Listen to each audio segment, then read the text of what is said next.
જી sir.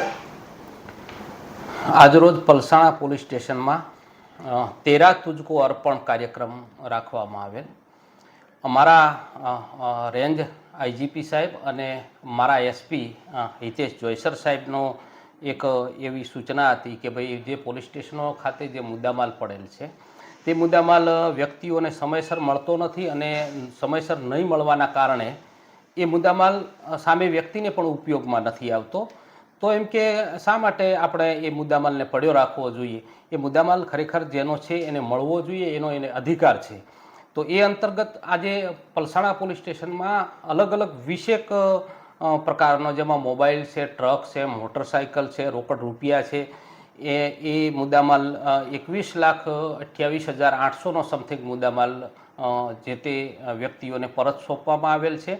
અને આગળ પણ આવા જ કાર્યક્રમો અમે જેમ બને એમ મુદ્દામાલ જેનો છે એને સ્પીડી મળી શકે એવા તમામ પ્રયત્નો અમારા સુપરિયર અધિકારીના માર્ગદર્શન હેઠળ રહી અને કાયદાના મર્યાદામાં અમે એને સોંપશું।